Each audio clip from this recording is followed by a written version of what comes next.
Ya, pada kesempatan hari ini kita akan membahas mengenai penggunaan alat gambar dan juga penerapan geometris. Ya. Oke. Topik apa saja yang akan kita bahas pada kesempatan hari ini, yaitu persiapan dari alat-alat untuk menggambar, kemudian penggunaan dari alat gambar itu sendiri, dan penerapan dari geometri. Ya. Oke, persiapan dari alat-alat untuk menggambar. Nah, dan tentunya kita harus menyiapkan ya kertas untuk gambar dan juga persiapan papan gambar. Dalam menggambar konvensional tentunya ada papan gambar, kemudian kertas drawing sheet atau lembar kerja gambar ya. Dan posisinya harus horizontal dan juga tidak ada kemiringan ya, kita cek dan direkatkan pada meja gambar seperti itu. Tajam pensil atau kita menggunakan pensil mekanik ya. Nah, sekitar tajaman ya 8 sampai 10 mili ya untuk jarak ujung pensil ke bagian yang ditajami. Oke, kita persiapkan juga jangka ya dengan ketajaman tertentu ya. Gunakan alat-alat. Nah, di mana alat-alat berupa T-square atau kita tidak ada menggunakan segitiga ya, sepasang segitiga untuk membuat garis lurus dan juga sudut seperti itu. Kemudian kompas atau jangka ya. Kemudian template lingkaran. Nah, ini untuk menggambar seperti busur, lingkaran, ya, elips dan lain sebagainya yang merupakan bentuk ya menyerupai kurva atau lingkaran. Nah, kemudian kita menggunakan kompas di sini ya. Nah, untuk menentukan titik ya tengahnya dan juga jarak radiusnya. Nah, kita menggunakan biasanya rule atau penggaris ya.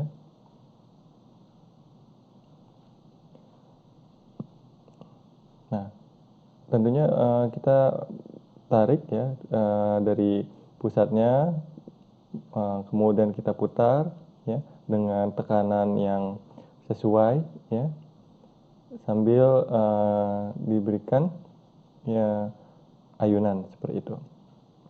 Nah, biasanya searah putaran jarum jam ya. Nah, contoh kita menggunakan template lingkaran ya, template lingkaran. Nah, tentunya titik pusatnya berada di tengah-tengah ya untuk pusat lingkaran seperti itu.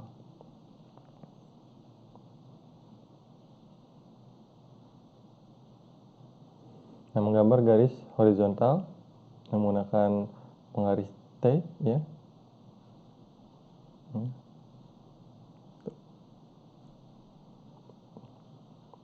Tentunya sambil diputar pensilnya ya. Nah, diputar demikian agar garis yang dibuat itu merata ya, lebar garis yang dibuat merata. Begitu juga dengan vertical line, kita menggunakan alat bantu segitiga untuk menggambar garis vertikal atau tegak lurus terhadap penggaris T ini, seperti itu. Dan tentunya menarik garis harus sesuai tekanannya dan juga harus diputar agar garis yang dibuat itu merata ketebalannya. Nah, diputar. Nah, menggambar garis dengan sudut 45 derajat tentunya menggunakan penggaris ya segitiga. Nah, dengan kemiringan ini adalah senilai 45 derajat ya. Nah, kemudian 30 dan 60 derajat ya dari penggaris segitiga. Nah, ini 30 ya. Dan sudut ini adalah 60 derajat. Bentar. Sudut ini adalah ya, sudut ini 60 derajat, ini 30 derajat. Nah, untuk 15 derajat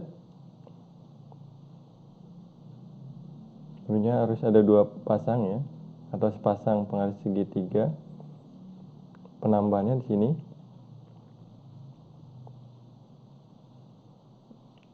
Pasang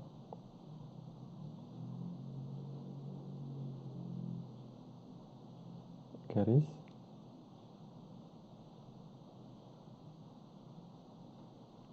melalui 2 titik.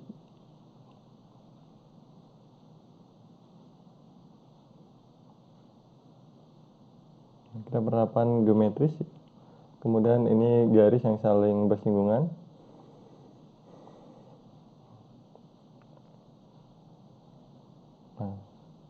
Dari jangka dengan jarak R yang sama ya. Nah, tentunya kita tarik jangka ke sini dan ini satu lagi di ujung satunya. Nah, persinggungan ini adalah garis yang saling bersinggungan, tegak lurus terhadap garis awal, seperti itu. Kemudian contoh lainnya ya. Jangka dengan jarak tertentu. Nah, kemudian juga ini lagi R yang lebih kecil dari radius yang sebelumnya. Nah, titik ini.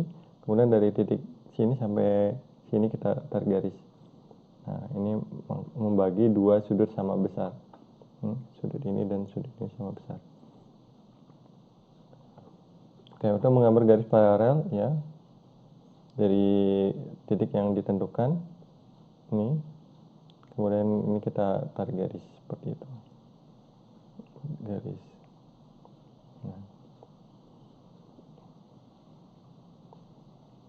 Nah, dengan jarak tertentu yaitu jarak R ya, menggunakan jangka tentunya. Nah, dengan jarak R, bantuan dengan penggaris segitiga ya. Nah, kita tarik garis seperti itu. Nah, kemudian untuk menggambar garis tegak lurus ya terhadap suatu garis yang diberikan ya pada titik yang diketahui. Nah, kita tarik garis tegak lurus ya. Seperti itu. Contoh lainnya ya, menggunakan sepasang segitiga, kita tarik garis lurus.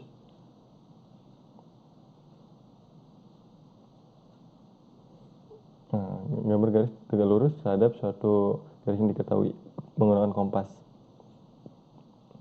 Kompas dengan jarak R tertentu, ada 2 titik persinggungan, sini dan sini. Ya. Kemudian R2 lebih besar dari R1. Begitu juga dengan ini titik R2 ya. Nah, titik tengah ini nanti kita satukan dengan titik pusat lingkaran. Seperti itu didapatkan. Dengan metode sisi ya. Nah, tarik garis.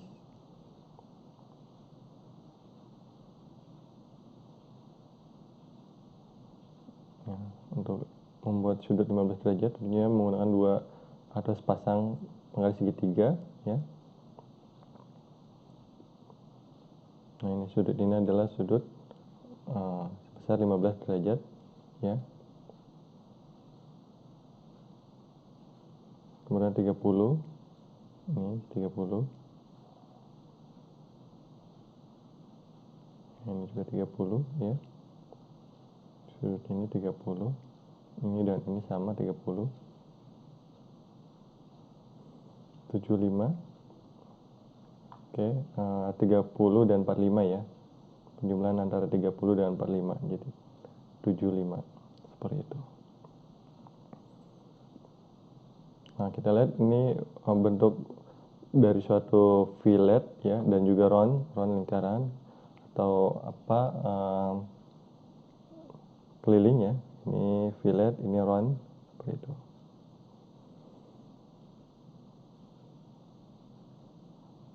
Nah, ini fillet seperti itu. Ya, fillet bentuknya. Contoh menggambar arch atau busur ya yang ditentukan oleh tangan radius terhadap 2 garis tegak lurus seperti itu. Dengan jarak R sama sebagai pusat nanti radius lingkaran ya. Buat titiknya. Nah, titik R ini start pointnya, ini end pointnya. Nah, ya. Ini kita membuat round ya. Kemudian terhadap dua garis kita buat busur ya. Yang sudutnya belum diketahui dengan jarak R tertentu, tentunya R-nya tidak dirubah ya.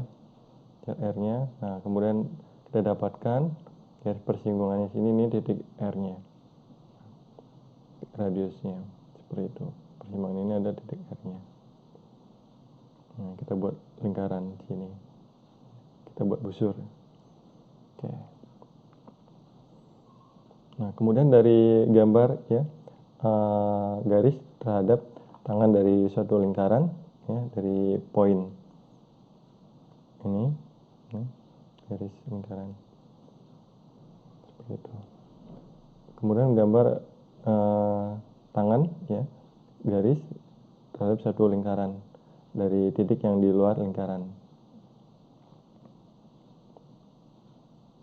Ini kita tentukan sebagai tangan poinnya. Ini dia lurus terhadap garis center ya. Kita menggunakan penggaris segitiga biar dia paralel.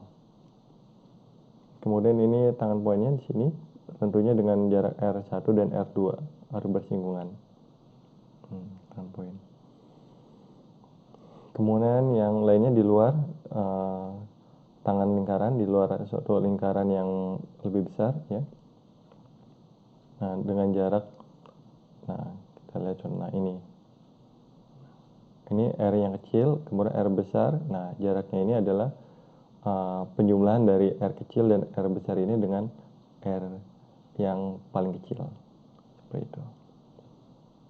Nah, kita lihat contohnya. Nah, ini R yang 1, R2, kemudian ini ya R yang terluar untuk menentukan titik pusat radius singgung ya, busur atau tangan.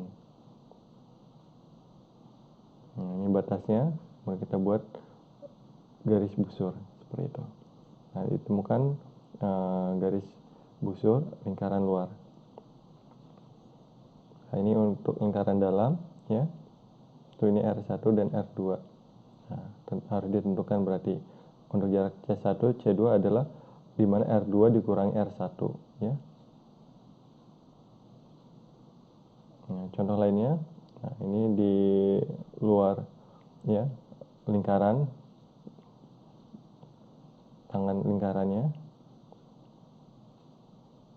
Contohnya ini ya.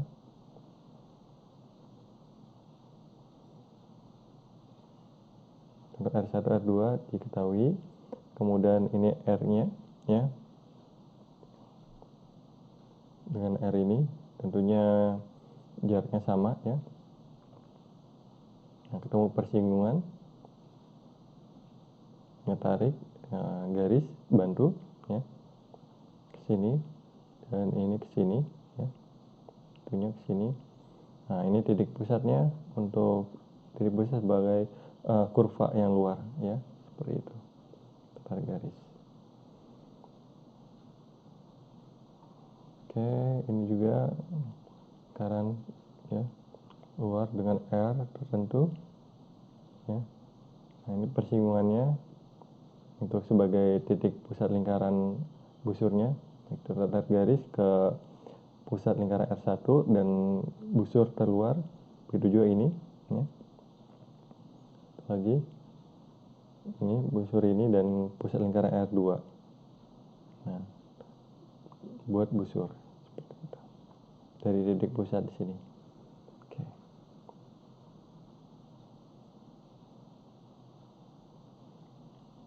Kita membuat pendekatan elips ya.